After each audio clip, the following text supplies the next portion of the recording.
ഒയിലഗ്രഫാം. ഇന്ന് ഞാൻ കർണാടകത്തിലുള്ളത് ബേഗൂര്. അപ്പൊ ഞങ്ങളെ ഒരു വാട്സപ്പ് കൂട്ടായ്മ ഉണ്ട്. കൂട്ടായ്മ നേരത്തെ വീഡിയോ ചെയ്തിട്ടുണ്ടായിരുന്നു. കൂട്ടായ്മയിലെ ഒരു 14 പേര് കൂടിയിട്ട് ഒരു 24 ഷെയർ എടുത്തിട്ട് ഒരു തോട്ടം വാങ്ങിച്ചതാണ്. തോട്ടം വാങ്ങിച്ച കുറെ ഞങ്ങൾ തന്നെ പ്ലാൻ ചെയ്താണ്.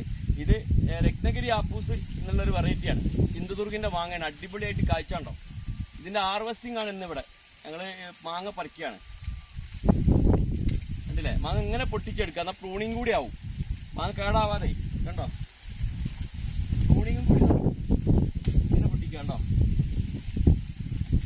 ഇത് രത്നഗിരി ആപ്പൂസ്. ഇതിന്റെ പ്ലാന്റേഷൻ അത് കണ്ടോ, അതൊക്കെ അതിന്റെ പ്ലാന്റേഷനാണ്. ഏകദേശം മൂത്ത് കഴിഞ്ഞ് ഇപ്പൊ നമ്മൾ പറിക്കുകയാണ്.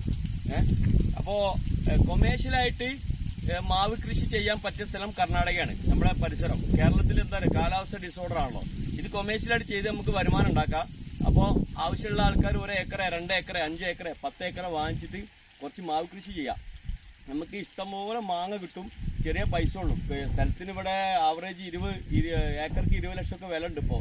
എന്നാലും കുറേശ്ശെ വാങ്ങിച്ചിട്ട് എല്ലാവരും കൂടി ഒരു 10 ആൾ കൂടി വാങ്ങിച്ചു കഴിഞ്ഞാൽ നിങ്ങൾക്ക് മാങ്ങ ഇഷ്ടംപോലെ കഴിക്കുക. ഇനി വിൽക്കേണ്ടവർക്ക് വിൽക്കുക.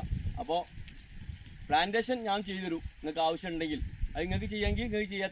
തൈകളൊക്കെ അവൈലബിൾ ആണ്. രത്നഗിരി ആപ്പൂസ്, മല്ലികൻ്റെ വീഡിയോ ഞാൻ പിന്നെ ചെയ്തുതരാം.